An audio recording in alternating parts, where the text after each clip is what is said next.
நாராயண ராவ். சமூகத்தை சீர் செய்ய அனைவரும் ஒன்றாக சீர் செய்யப்பட வேண்டும், மாற்றப்பட வேண்டும். முதலில் நான் சரியாக நடந்தேன்.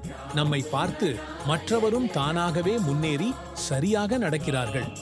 யோசிக்க வேண்டிய விஷயம் என்னவென்றால், வீட்டில் தந்தை சிகரெட் பிடித்தால், மது குடித்தால், பான் சாப்பிட்டால், போதைப் பொருள் உட்கொண்டால் வீட்டில் குழந்தை என்ன பார்க்கிறதோ அதையே கற்றுக்கொள்ளும். எனவே அனைவரும் சமமாக ஒன்றாக சீர் செய்யப்பட வேண்டும். நாமே சீராகிவிட்டால் அடுத்த குடும்பமும் சீராகும், சமூகமும் சீராகும். அனைவரின் அழிவுக்கான காரணம் ஒரே ஒன்று.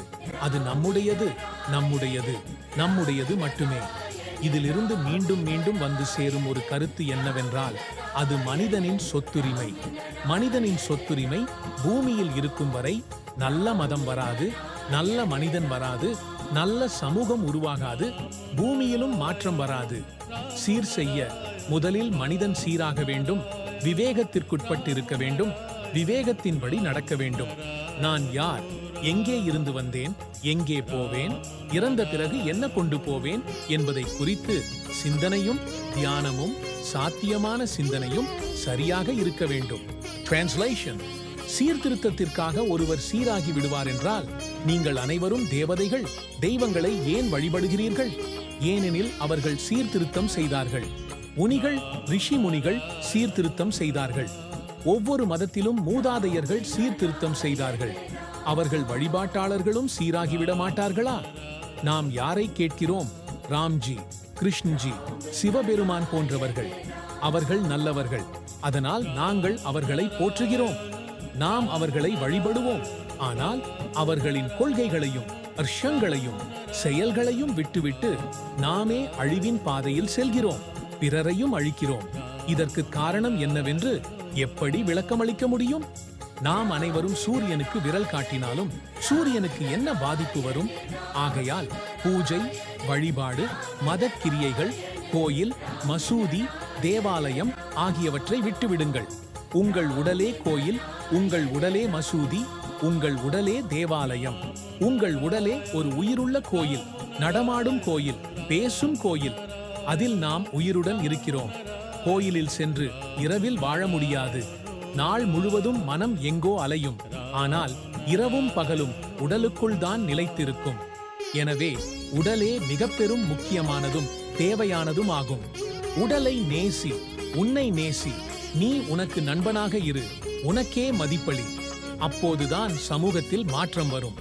எடுத்துக்கொள்ளுங்கள், நீங்கள் உணவை சாப்பிடுகிறீர்கள்.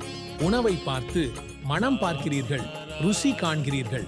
நல்லதாக இருக்கிறது எனில் சாப்பிடுகிறீர்கள், பிடிக்கவில்லை எனில் தள்ளிவிடுகிறீர்கள். அதைப் போலவே மக்கள் தங்கள் மதத்தை பாராமல் கண்களை மூடி வழிபாடு செய்கிறார்கள்.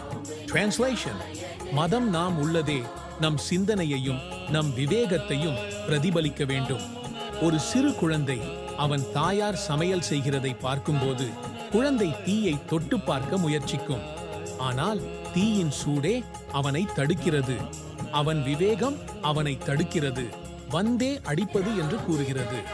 ஒரு குழந்தை இதை செய்ய முடிந்தால், நாங்கள் பெரியவங்களாகி படித்து அறிவு உள்ளவர்களாகி ஏன் தவறான செயல்களை செய்கிறோம்?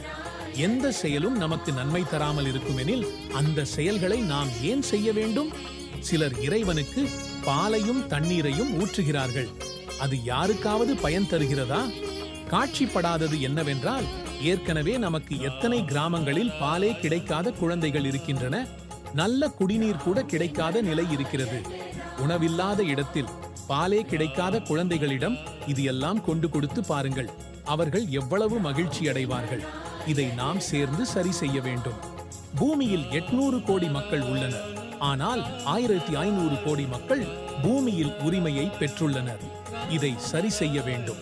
மனிதனின் உரிமையை குறித்தோடு நாங்கள் வாழ்ந்து கொண்டிருக்கிறோம். ஆனால் நாம் இறந்தால் என்னாகும், எங்கே செல்வது, என்னை கொண்டு செல்வது என்று சிந்திக்க வேண்டும். வேதம் மனிதனால் எழுதப்பட்டது. அதில் சில விஷயங்கள் தேவையில்லை. நம்முடைய வாழ்வில் மிகவும் முக்கியமானது. நாம் அனைவரும் இயற்கையிலிருந்து வந்துள்ளோம். இயற்கை நமக்கு அனைத்தையும் கொடுக்கிறது. வானம் நமக்கு பல சேவைகளை வழங்குகிறது. நம் உடலில் 70 இரத்தம் உள்ளது. இங்கே வந்தது எங்கு இருந்து? தண்ணீரின்றி இரத்தம் உருவாகுமா? ஆக்சிஜனின்றி நாம் உயிருடன் இருக்க முடியுமா? சூரிய ஒளியின்றி எதுவும் நடக்காது. சூரியனின் சூடு நம்மை நன்றாக வைத்திருக்கிறது. சூரியன் இல்லாவிட்டால் ஒரு நிமிடத்தில் பூமி பனியாக மாறும். பூமி இல்லாமல் நம்மால் வாழ முடியாது. வேதங்களுக்கு நாம் அவசியமாக இருக்கவில்லை. இயற்கையிலிருந்து நாம் பிறந்தோம். அனைத்து அறிவையும் இயற்கையிலிருந்து பெறுகிறோம்.